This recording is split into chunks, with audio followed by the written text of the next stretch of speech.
Considerado el creador y el artista más multifacético de todos los tiempos, un verdadero genio que logró dominar más de una docena de disciplinas y que se adelantó a su época. Yo soy Vladimir Aguilera y hoy les cuento la historia de Leonardo da Vinci.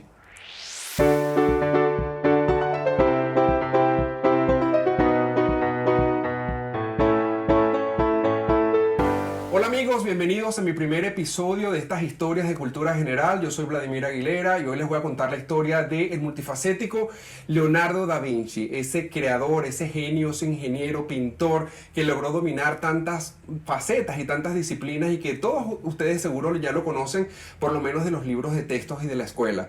Leonardo da Vinci nació en la Italia renacentista, en esa época en que florecieron todas las artes, donde principalmente Florencia y Milán eran consideradas las capitales del arte a nivel mundial, y en ese momento él nace un 15 de abril de 1452 en la ciudad precisamente de Vinci. Vinci era una ciudad que estaba en las afueras de Florencia a unos 20-25 kilómetros.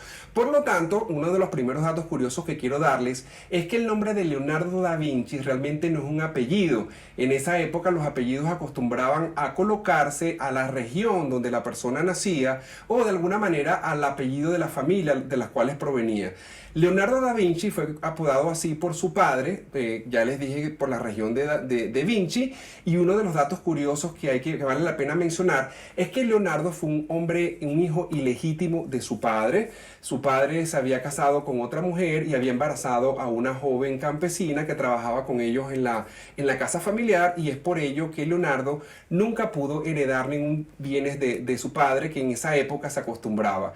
Así que a pesar de su ilegitimidad, su padre sí lo reconoció como hijo suyo y de hecho lo ayudó a emprender toda una carrera de invención, de ingeniero, para que se volviera artista, como ya todos lo sabemos. Ahora, Leonardo desde edad temprana evidentemente ya reflejaba en su personalidad cosas de un genio. Leonardo, a pesar de que era disléxico, era también ambidiestro. Es decir, él podía escribir tanto con la mano izquierda como con la mano derecha, y tenía la particularidad que incluso podía escribir o pintar con las dos manos al mismo tiempo. Es todavía más interesante es lo que hacía Leonardo. Leonardo podía escribir con la mano derecha y con la mano izquierda podía escribir al revés, lo que se conoce como una escritura especular, que significa una escritura al revés, como que si ustedes estuvieran viendo las letras a través de un espejo. Un poco el fenómeno que sucede cuando ustedes ven una ambulancia por el retrovisor de su vehículo para que se pueda leer las letras, saben que las letras salen al revés. Pues Leonardo da Vinci podía escribir perfectamente con la mano izquierda a través de esta escritura especular.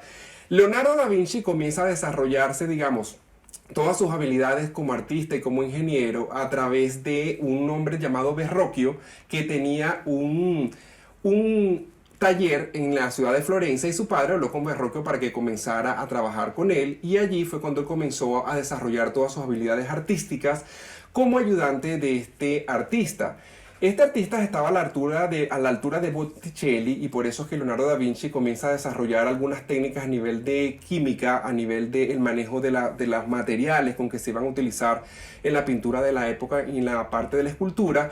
Y de hecho, Verrocchio pone a Leonardo da Vinci a terminar parte de algunas de sus obras. Por ejemplo, la pintura de San Juan Bautista y otras pinturas como el bautismo de Jesucristo fue culminada por Leonardo da Vinci, que había sido ordenada por Verrocchio. Si ustedes ven la pintura del bautismo de Jesucristo, ustedes pueden ver cómo los ángeles de la izquierda tienen una técnica un poco distinta, porque estos fueron pintados totalmente por Leonardo da Vinci. Algo que marcó a Leonardo da Vinci trabajando con Verrocchio fue cuando observó cómo Verrocchio fue articulando todo un proceso de logística e ingeniería para colocar una de las esferas principales en una de las catedrales de la ciudad de Florencia. Todo ese manejo de poleas que se usaban en esa época del Renacimiento italiano llamaron la atención del genio Leonardo da Vinci, y comenzó a obsesionarse con todo lo que es el aspecto de la ingeniería. Todo lo que es el diseño de esas poleas y de mecanismos y de elementos mecánicos que iban a ayudar a todo lo que era la ingeniería y a la construcción civil de ese momento. Una vez que Leonardo da Vinci alcanza una edad bastante joven, que tenía alrededor entre 24 y 26 años, bueno, ya estaba en edad suficiente para comenzar a montar su propio taller. Su padre lo ayuda a desarrollar ese taller y él comienza ya su carrera, que comienza a despegarse como ingeniero, como inventor, como artista, como pintor y como toda esa cantidad cantidad de disciplinas. Algo que llama la atención es que Leonardo da Vinci estaba obsesionado por los aspectos de la naturaleza. Él era un observador de la naturaleza. De hecho, Leonardo da Vinci, que en un momento que no comía carne y era totalmente vegetariano, era un hombre que era observador de los pájaros, de todo tipo de aves, y por eso que él se fue obsesionando por la capacidad del hombre de volar. Él soñaba con ver al hombre volar, y no sé si han visto esa cantidad de dibujos de los cuadernos de él, que se ven toda esa serie de artefactos que él fue diseñando y creando, anticipándose a su época para hacer lograr que el hombre volara. Una vez independizado, ya Leonardo da Vinci, un joven de 24 años, hubo un caso en su vida que fue acusado de sodomía. En esa época fue acusado él y otros jóvenes de tener, digamos, relaciones amorosas. Es algo que nunca se llegó a comprobar porque los cargos fueron levantados porque nunca consiguieron ningún tipo de pruebas en su contra. Pero en esa época era algo que era totalmente señalado por la sociedad, incluso por las leyes florentinas. Luego Leonardo da Vinci se traslada a la ciudad de Milano. La ciudad de Milano estaba en plena efervescencia y comienza a desarrollarse allí como artista bajo el mecenas de Ludovico Sforza. Ludovico Sforza entonces lo contrata a él para lograr desarrollar una serie de proyectos y de obras, y ahí permanece por lo menos 8 años. Es trabajando en Milano con Ludovico Sforza que logra pintar el famoso cuadro de la Última Cena, que no es un cuadro, sino es un mural que descansa en una de las capillas de allí, de la ciudad de Milán. Una vez que termina de concluir toda esta serie de trabajos, Da Vinci comienza a desarrollar también su faceta como ingeniero y comienza también toda esa serie de dibujos de la anatomía perfecta humana. De hecho, las obras de Leonardo da Vinci son evidentemente famosas y bien conocidas por todos nosotros en los catedráticos, pero también son famosos sus cuadernos y anotaciones. Esos cuadernos descansan hoy en día en muchos de los museos del mundo, y ya les voy a hablar en los datos curiosos al finalizar la charla de quién fue una persona que adquirió uno de esos cuadernos, que se van a quedar locos con lo que les voy a contar. Entonces, como ingeniero e inventor, Leonardo da Vinci se adelantó a su época. Él fue el precursor del helicóptero, del submarino e inclusive con lo que nosotros conocemos hoy en día como lo que es el tanque de guerra. Cuando ustedes ven esos dibujos de Leonardo da Vinci, pueden ver que ya era un tanque de guerra totalmente elaborado. Sin embargo, todas esas técnicas y esos materiales para la época no estaban disponibles, y tampoco estaban disponibles el dinero, porque estos artistas del Renacimiento dependían de mecenas que pudieran de alguna manera financiar estos proyectos que para la época eran proyectos multimillonarios. Por lo tanto, se quedaron en dibujos. Sin embargo, siempre va a llamar la atención que Leonardo da Vinci fue el precursor en toda esta serie de artefactos. También se destaca su estudio por la anatomía humana. De hecho, hay algo que hay que resaltar, que Leonardo da Vinci estudiaba y disectaba todo lo que son los cuerpos humanos, los cadáveres, algo que ocasionaba un escándalo en la sociedad de la época. De hecho, estuvo a punto de ser enjuiciado por sacrilegio contra los cuerpos humanos, porque bueno, era un anatomista y él estudiaba todo lo que son los órganos del cuerpo humano. Luego que se traslada de la ciudad de Milano, él regresa a lo que es la parte de Florencia. Ya tenía más de 40 años de edad, y se consigue con una Florencia con una gran competencia. Para muchos no es ningún secreto que hubo una rivalidad entre Leonardo da Vinci y Michelangelo, que es Miguel Ángel, el creador del David que todos conocemos, y el creador de esa maravillosa pintura de la creación en la Capilla Sixtina. Esa rivalidad fue real, existió entre ellos, y sin embargo ellos lo que buscaban era evitarse uno con el otro. De hecho, Leonardo da Vinci tuvo un acercamiento con lo que es el Vaticano, con lo que es la parte de Roma y el Papa de la época. Sin embargo, nunca se le encargó una obra importante de peso como lo tuvo Miguel Ángel con lo que es la Capilla Sixtina, y por eso es que Leonardo da Vinci comenzó a trasladarse a una serie de ciudades, entre ellas la ciudad de Venecia, que lo acogió muy bien, pero sobre todo como inventor y como ingeniero. Leonardo da Vinci fue desarrollando una serie de mecanismos y de artefactos para proteger la ciudad de Venecia contra todo lo que son las invasiones, y así logró consolidarse como uno de los genios más importantes de su época. Cuando avanzamos entonces en lo que es su biografía, llegamos finalmente a una etapa donde ya él estaba consagrado no solamente como creador, sino como pintor.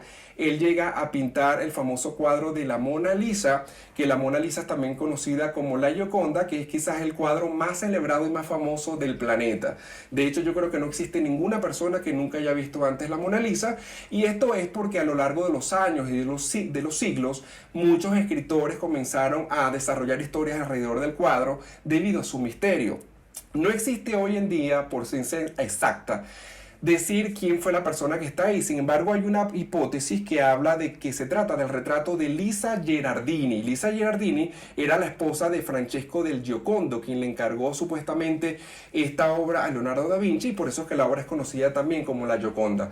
Dos elementos fundamentales que hay que resaltar de la Gioconda o Mona Lisa es la mirada. No sé si ustedes se han dado cuenta en las millones de copias que están alrededor del mundo. Yo creo que todos hemos visto alguna vez una copia de la Mona Lisa, pero la Mona Lisa tiende como a mirar. Yo cuando era niño recuerdo que pasaba por casas que tenían la Mona Lisa y siempre jugábamos a que cuando íbamos caminando a través de la ventana nos quedábamos mirando los ojos de la Mona Lisa y pareciera que ella siempre te seguía. Existe otro también, una especie de mito alrededor de la boca, porque la boca refleja, no se sabe si alegría o tristeza, y este es un tema de debate que hoy en día los grandes estudiosos de las artes renacentistas siguen analizando qué es lo que hay detrás de la Mona Lisa. De hecho, creo que hay una película que se llama Mona Lisa Smile, que es la sonrisa de la Mona Lisa.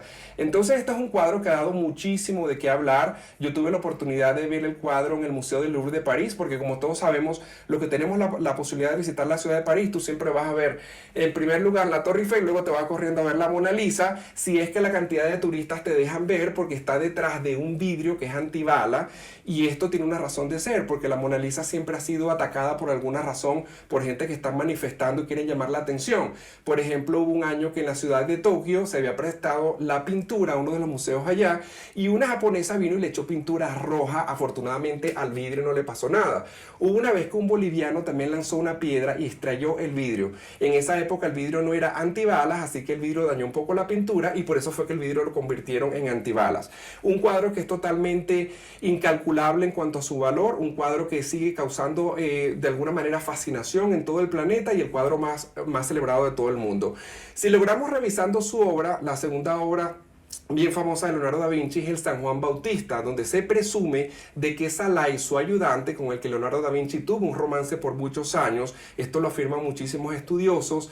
Incluso hay cartas que delatan todo lo que era la relación sentimental que tenían ellos dos, a pesar de que Salai estuvo con él desde los 10 años de edad hasta que tuvo más de 40 años, prácticamente hasta la muerte de Leonardo da Vinci. Y él fue el que posó para este cuadro. Es un cuadro que refleja muchísimo lo que es la pintura renacentista de la época, y uno de los cuadros también más estudiados.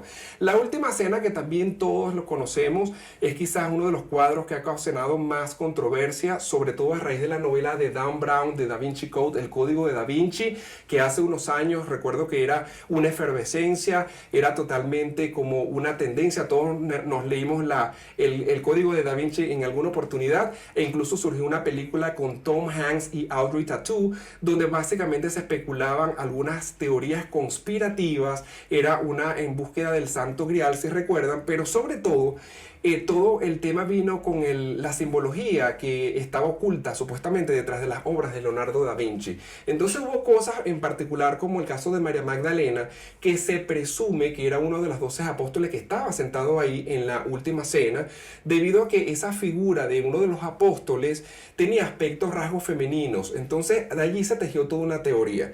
Sin embargo, yo quiero afirmar responsablemente de que esto es también producto de la ficción del escritor. Recordemos que Dan Brown al final fue un novelista, y como una novela le imprimió, por supuesto, muchos temas científicos para hacer creíble toda esta serie de hipótesis y de teorías, pero que ninguna han sido comprobadas 100%.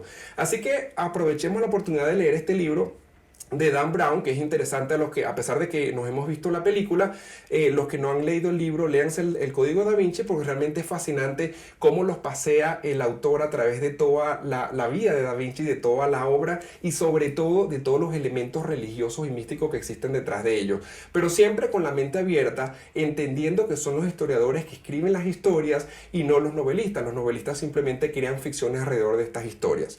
Finalmente tenemos la parte del hombre de Vitruvio, que es ese hombre que está así dibujado, donde Leonardo da Vinci hace todo un análisis bien detallado de lo que es la anatomía humana perfecta. Esto estoy seguro que lo han visto en numerosas oportunidades. Y cierro con las obras más resaltantes con Salvator Mundi. Salvator Mundi es considerada la pintura más valiosa de todos los tiempos. En el 2017 fue subastada por la suma de 450 millones de dólares. Esto fue subastado por la casa Christie's y fue adquirida por un príncipe árabe. que a su vez la prestó al nuevo Museo del Louvre que está en Abu Dhabi, uno de los Emiratos Árabes. Entonces, esta es la pintura que tiene el récord de mayor alto precio de una subasta jamás realizada en la humanidad, y vale la pena también estudiar un poco eso. Algo que quiero también señalar es que la única persona que contiene o que es propietario de uno de los cuadernos de Leonardo da Vinci es Bill Gates, y él lo adquirió en una subasta por la suma un poco más de 30 millones de dólares. Los demás cuadernos descansan en los museos, y Bill Gates, yo recomiendo que visiten su blog que se llama gatesnotes.com, donde ustedes pueden ver todo el análisis que hace él del cuaderno de Leonardo da Vinci. Tremenda pasatiempo el que tiene Bill Gates, como lo envidio. Comenzamos con los datos curiosos de Leonardo da Vinci. Leonardo da Vinci termina su vida en Francia, puesto que fue contratado por el rey de Francia de la época, Francisco I, quien le ordena una serie de obras, y bueno, él termina muriendo a la edad de 67 años, que para la época era una edad bastante avanzada, y dejando todo un legado para la humanidad. Básicamente fueron sus ayudantes quienes se quedaron con todo ese legado y todo lo que le dejó al mundo entero. Datos curiosos: el primero en decir que el cielo era azul celeste debido a la influencia que tenían los rayos del sol y a los gases existentes en la atmósfera terrestre fue precisamente Leonardo da Vinci. La mayoría de sus pinturas y obras se quedaron a veces inconclusas o incompletas. Él tenía un problema como lo que nosotros llamamos hoy en día déficit de atención, porque parece que habría muchas obras y muchos proyectos y culminaba muy pocos. Otro de los aspectos es que, a pesar de haber sufrido de dislexia, ya les dije anteriormente que era ambidiestro, tenía una naturalidad de una facilidad de expresión escrita con ambas manos, y por eso es que se cree que se han surgido muchas de estas teorías de que debido a su inteligencia él siempre había dejado sembrado como esos símbolos, esas claves detrás de tesoros ocultos, detrás de la búsqueda del Santo Grial, y precisamente esa habilidad que tenía él de crear esas metáforas a través de la escritura y la pintura fue que Dan Brown desarrolló su libro En búsqueda del Código de Da Vinci. Hay algo que vale la pena mencionar: hay un cráter lunar, un cráter en Marte y hasta un asterisco que lleva el nombre de Leonardo da Vinci, y el cuadro Salvator Mundi es el más vendido de todos los tiempos. Ya les dije esto anteriormente. Lecciones aprendidas de esta historia de Leonardo da Vinci creo que son muchas. Las primeras, y aunque suene un poco arrogante, Leonardo da Vinci, cuando yo me leí su historia, fue el que me motivó a mí para desarrollarme como una persona multifacética, y yo entendí que en esa época no existían tantas estructuras tan especializadas como hoy en día. Hoy en día nosotros estudiamos una carrera, nos dedicamos a un trabajo y digamos nos queda muy poco tiempo para desarrollarnos. Para mí la lección, y se los dejo a su reflexión, la principal lección de vida que nos deja Leonardo da Vinci es que no hay nada que nos impida desarrollarnos como seres multifacéticos, como personas que, si eres un maestro de escuela y te llama la atención la botánica, ¿por qué no puedes estudiar la botánica también, siempre y cuando nuestro tiempo con los familiares y los amigos nos los permita? Así que yo los invito a explorar otras disciplinas como Leonardo da Vinci. Aún es importante también separar lo que es la ficción de la realidad. Lo dije anteriormente, hay muchísimas especulaciones alrededor de la vida de Leonardo da Vinci, donde se habla de los templarios, se hablan de una cantidad de teorías conspirativas, que está bien, es probablemente que existan, pero vamos a buscar bien la documentación y no nos dejemos llevar solamente por una historia que se transmite de boca en boca. Y una última lección de vida es que yo creo que el día que tengamos muchísimo dinero como Bill Gates, vale la pena ir a comprar uno de esos cuadros o uno de esos dibujos como lo hizo el príncipe de Arabia Saudita.